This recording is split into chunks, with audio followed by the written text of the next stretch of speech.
Shalom, Bapak Ibu Saudara sekalian, apa kabar? Saya percaya Anda semua baik di dalam kasih setia Tuhan. Dan kita bertemu kembali di dalam program Heart Sayings of Jesus. Dan kali ini kita akan membahas salah satu ucapan Yesus yang cukup sulit untuk dimengerti, ya, karena ucapan ini adalah belilah pedang, saudara. Nah, ini adalah sebuah perkataan yang harus kita simak bersama-sama. Tapi sebelumnya mari kita berdoa terlebih dahulu. Haleluya. Terima kasih ya Tuhan, kami mengucap syukur kepadamu. Sampaikan firman-Mu dan biarkan kami dicelikkan oleh kebenaran firman-Mu. Tolong kami ya Allah Roh Kudus. Dalam nama Tuhan kami Yesus Kristus. Haleluya. Amin. Nah, mari kita bersama-sama membuka Alkitab kita terlebih dahulu di dalam Injil Lukas pasal yang ke-22. Injil Lukas pasal yang ke-22 ayat yang 35 sampai ke 38. Injil Lukas pasal yang ke-22 ayat yang ke-35 sampai ayat yang ke-38. Lalu ia berkata kepada mereka, "Ketika aku mengutus kamu dengan tiada membawa pundi-pundi, bekal dan kasut, adakah kamu kekurangan apa-apa?" Jawab mereka, "Suatu pun tidak." Katanya kepada mereka, "Tetapi sekarang ini, siapa yang mempunyai pundi-pundi, hendaklah ia membawanya. Demikian juga yang mempunyai bekal, dan siapa yang tidak mempunyainya, hendaklah ia juga menjual jubahnya dan membeli pedang. Sebab aku berkata kepada kamu bahwa nas kitab suci ini harus digenapi padaku. Ia akan terhitung di antara pemberontak-pemberontak. Sebab apa yang tertulis tentang aku sedang digenapi." Kata mereka, "Tuhan, ini 2 pedang." Jawabnya, "Sudah, cukup." Saudara, ini adalah salah satu ucapan Yesus yang kita tidak akan pernah memahami ini kalau kita tidak menaruh diri kita di dalam plot cerita ini. Kalau kita tidak memahami latar belakang dari cerita ini, saudara. Mengapa Yesus seolah-olah melegalkan kekerasan? Ya, kesan yang otomatis kita dapatkan tanpa kita mempelajari lebih dalam tentang teks ini adalah seperti itu. Ya, dan itu adalah kesan yang salah sebetulnya. Oleh karena itu kita harus berhati-hati. Kita harus betul-betul memperhatikan latar belakang dari cerita ini. Bapak Ibu Saudara-saudari, ketika Yesus bertanya kepada murid-muridnya, "Waktu aku utus kamu tanpa bekal, tanpa kasut, tanpa apapun juga, tanpa pundi-pundi, ya, tanpa bekal makanan, tanpa bekal pakaian, ya, apakah engkau kekurangan?"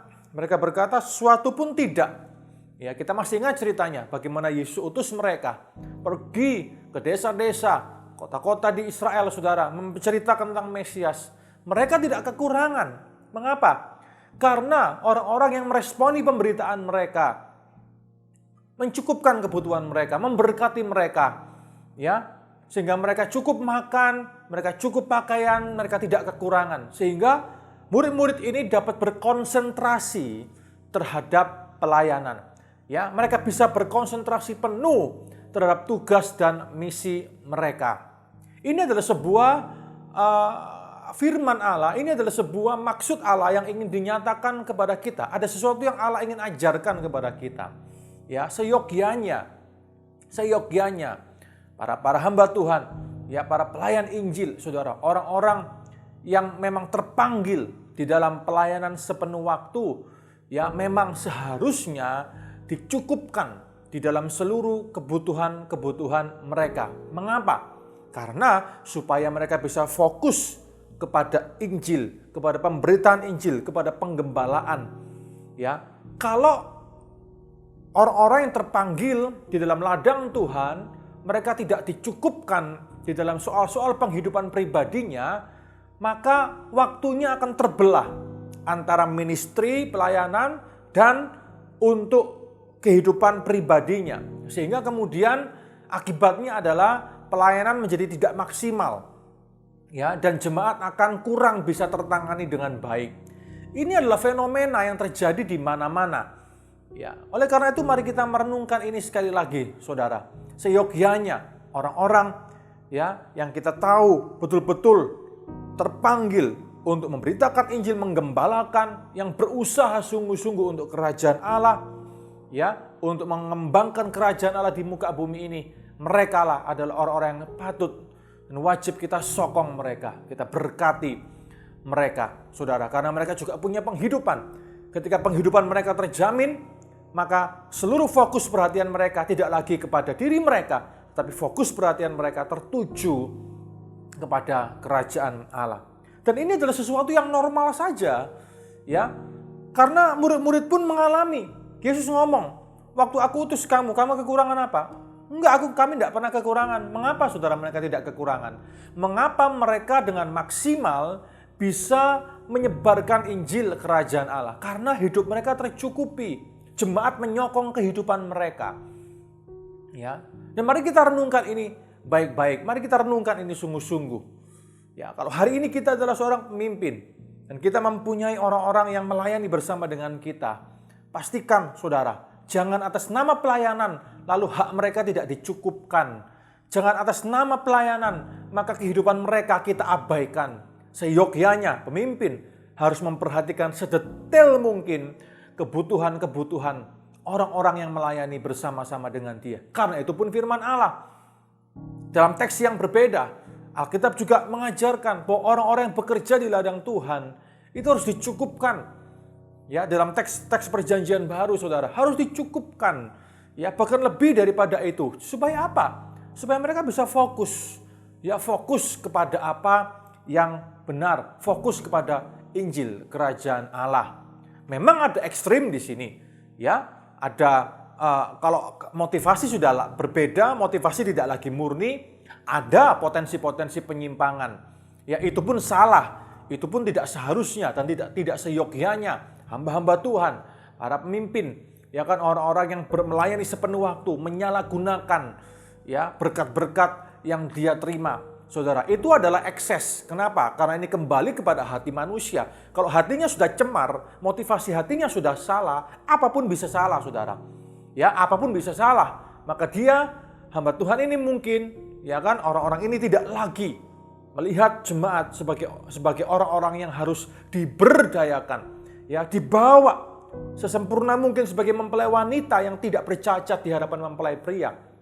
Kalau hati sudah salah, maka tidak lagi memberdayakan, tapi memperdayakan jemaat. Bisa saja ekses negatif itu terjadi, ya, karena kita pun masih manusia biasa. Tapi apapun itu tidak bisa mengganti kebenaran firman Tuhan bahwa setiap orang yang bekerja untuk kerajaan Allah seyogyanya harus dicukupkan kebutuhannya supaya dia bisa fokus 100% kepada Injil kerajaan Allah itu. Tetapi ada suatu perkataan Yesus yang lain. Katanya kepada mereka di ayat yang ke-36, tetapi sekarang ini siapa yang mempunyai pundi-pundi, bawalah itu. Hendaklah ia membawanya. Demikian juga yang mempunyai bekal. Dan siapa yang tidak mempunyainya, hendaklah ia menjual jubahnya dan membeli pedang. Maksudnya apa, saudara? Situasi berubah. Kalau dulu ya mereka diutus orang-orang ramah, ya mereka menerima pemberitaan soal Mesias itu dengan ramah. Mereka disambut, murid-murid disambut, dicukupkan semua. Tapi sekarang keadaan sudah berubah. Ya, eranya sudah berubah. Resistensi ada di mana-mana. Ada plot-plot negatif yang diarahkan kepada mereka. Ya, masyarakat dipolitisasi oleh beberapa pihak untuk menolak mereka. Mereka tidak lagi diterima. Situasi berubah. Mereka tidak lagi mendapat kecukupan. Mereka tidak lagi mendapatkan berkat untuk kehidupan mereka. Pada waktu itu Yesus berkata kepada murid-murid ini, ya, kalau engkau punya pundi-pundi bawa, ya punya jubah bawa. Kalau enggak punya jual jubahmu, belilah. Ya kan? Maka waktu itu pada kondisi yang demikian, kondisi yang berubah demikian, Alkitab mengatakan kepada kita, Yesus mengajarkan kepada murid-muridnya untuk mereka bisa self, ya, untuk berdiri sendiri di atas kaki mereka, untuk mempersiapkan kehidupan mereka. Saudara, untuk mereka berdiri, mengusahakan segala sesuatu untuk kehidupan mereka. Tapi juga dikatakan, hendaklah engkau juga beli pedang. Maksudnya apa? Saudara, Yesus tidak pernah mengajarkan kekerasan bagi kita. Dia tidak pernah melegalkan kekerasan. Tetapi di dalam sistem dunia yang sudah jatuh ke dalam dosa ini, kadangkala kita harus mengingat sesuatu, saudara. Ya. Lalu dikatakan lagi di ayat yang ke-36, 38, Tuhan ini 2 pedang. Ya, jawabnya sudah cukup. Ya.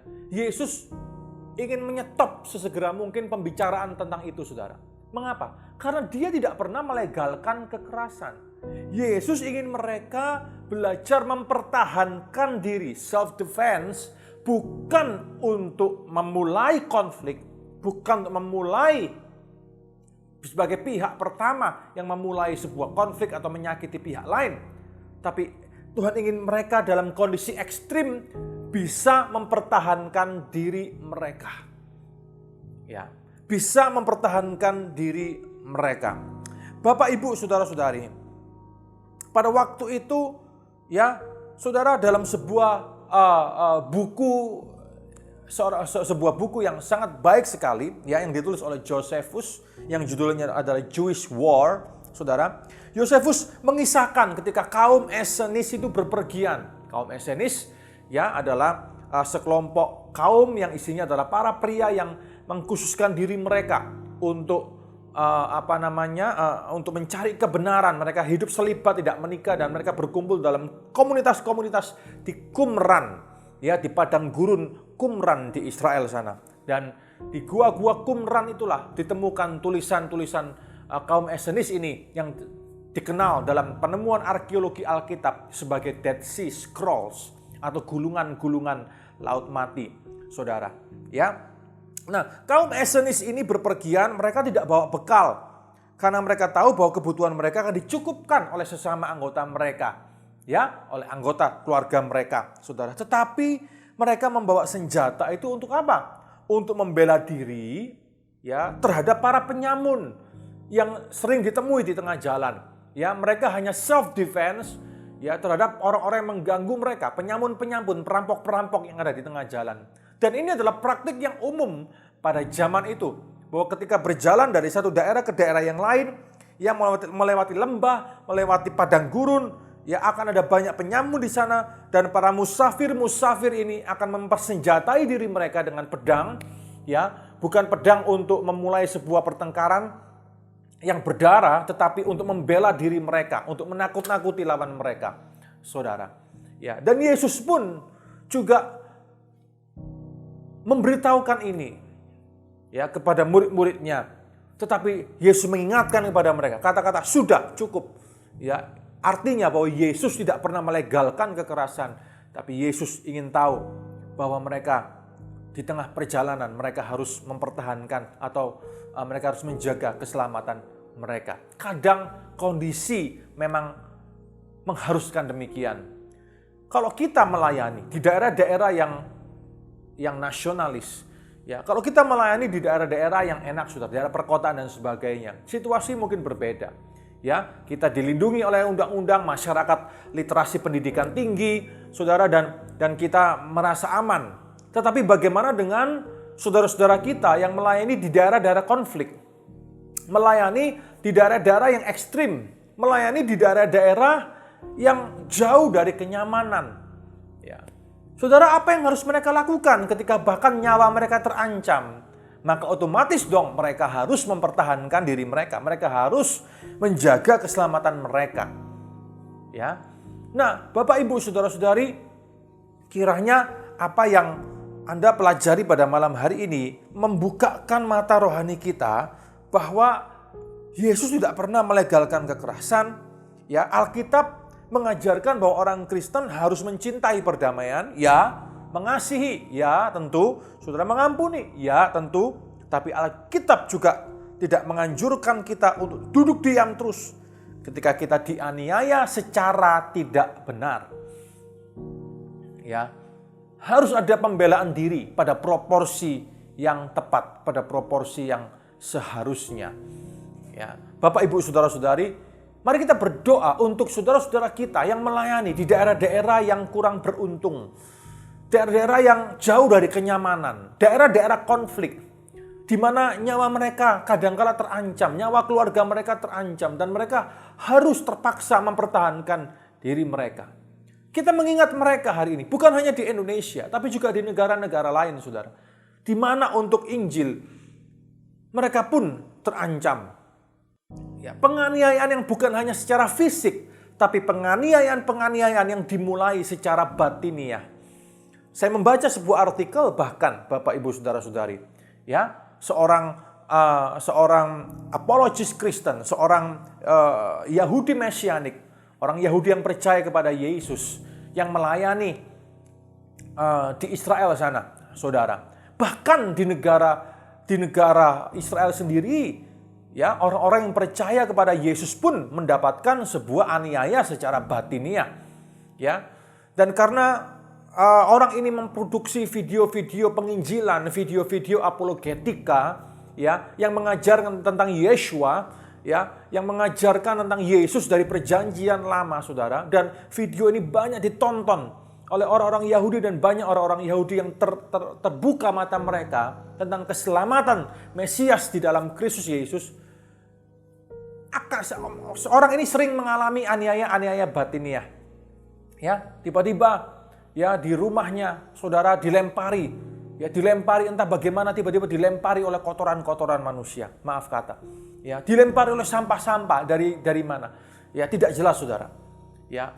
Kemudian ada tulisan ancaman, ya, di pintu rumahnya, ya. Kemudian mobilnya dipilok dengan sebuah hate speech, ya, kata-kata kebencian, saudara. Sehingga karena resiko dari pelayanan, ya, orang ini harus berpindah-pindah tempat beberapa kali sampai akhirnya memutuskan tinggal di apartemen supaya untuk keamanan, saudara. Demi pelayanan. Bayangkan, saudara, ya, tinggal di negara maju loh, di negara yang demokratis seperti Israel pun mengalami hal itu, saudara. Dan banyak lagi saudara-saudara kita yang mengalami bentukan-bentukan aniaya yang berbeda di semua benua, di semua negara.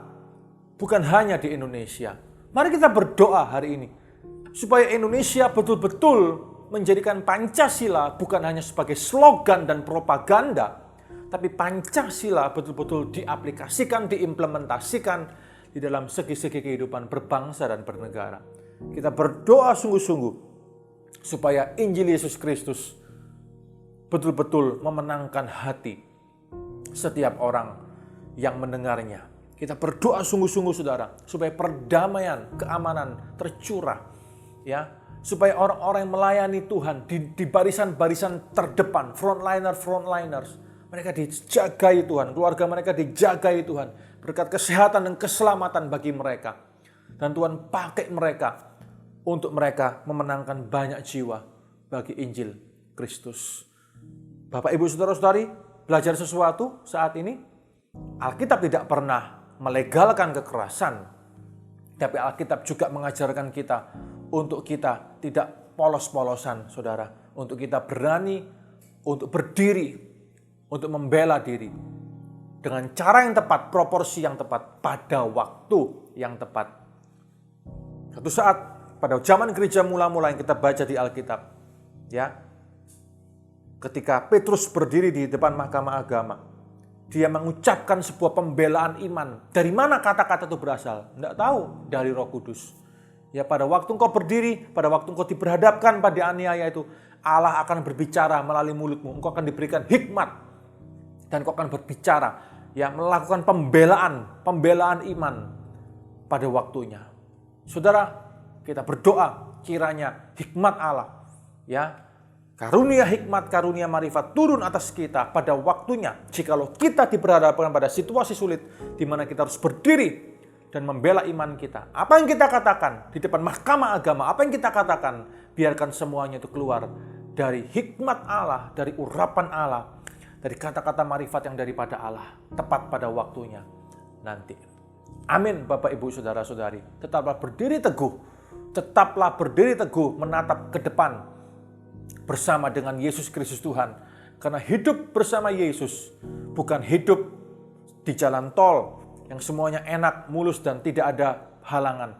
Hidup bersama Yesus mungkin penuh kerikil, saudara. Tetapi hidup bersama Yesus adalah hidup yang paling memuaskan. Berdirilah teguh sebagai prajurit Kristus dan lakukanlah pembelaan imanmu pada waktu yang tepat, proporsi yang tepat, kata-kata yang tepat yang Allah akan anugerahkan kepada kita di dalam hikmat kasih karunia-Nya.